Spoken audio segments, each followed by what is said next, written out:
whole reason we're here is come to Corewell Health that has so many hospitals across the state, obviously a huge children's hospital here in Grand Rapids, and understand, like, in black and white what the big beautiful bill is going to do to their bottom line, to services around the state, to, you know, their childhood pediatric cancer unit.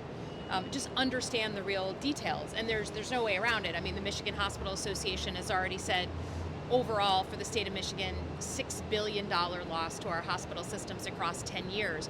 But what that really means is, you know, really hard conversations across the state on whether we keep services open, like labor and delivery, right? You tell a rural hospital they're going to lose money, they start cutting services, and you start cutting services in a rural area, people literally will drive hours and hours to give birth to a baby. We talked about just the specialized care for our youngest patients with cancer, and how when you're one of those families, you are dependent on the newest drug to come out, right? They told me about a drug that's changed the face of childhood leukemia, made it 90% survivable compared to when I was growing up. That's because scientific research invented that drug. So when you gut scientific research by, 60%, as this administration has done, what do you say to those families? So it's just hearing the real detailed stories of what's going to happen to the institutions we care about and the services they provide. The UP, everybody knows, you have a huge territory, not enough hospitals. You start talking about some of those hospitals losing key services, like an ER or birth and delivery, and suddenly you're talking about people maybe having to go to Wisconsin, people literally having to really make tough choices. There's rural communities all over the state right now that are dealing with it. Look, I look out for places like Munson Hospital, which is the place where all of the victims in Traverse City went from the stabbing at Walmart, right? Emergency care, a big group of people all at the same time. You start making cuts to those hospitals, I don't know that care would be there. So it is going to be a dramatic impact for our state. And then on top of that, by the way, they're very open about the fact that if they're not getting money reimbursed from Medicaid, if they're not getting as many patients who have health insurance walking through the ER, they have to charge patients more money who do have private insurance. So I'm deeply worried that every single Michigander starting October 1st is going to get that letter saying, that private employer-provided insurance you have, it's going up by 10%, 15%, 20% next year. And I don't know a single Michigander who feels like they're paying too little for their health insurance. So everyone's going to pay. You're either at risk of losing your care or you're at risk of paying more for the insurance you already have. Legislatively, is there anything that's being considered or that can be done to kind of address some of these concerns? Well, look, we have a big moment coming up on September 30th.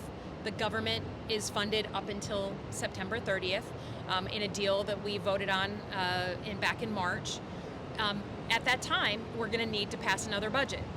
And we're going to need to come together like adults and make a bipartisan budget that lasts us at least a couple of months, hopefully longer. For me, if you're interested in having a real bipartisan conversation, the three things I really want are the restoration of the ACA subsidies, right? So people who are working, who are on Obamacare, they're about to have their subsidies taken away. I want them restored. Medicaid, and the cuts to Medicaid. And then importantly, I want money restored for cancer research.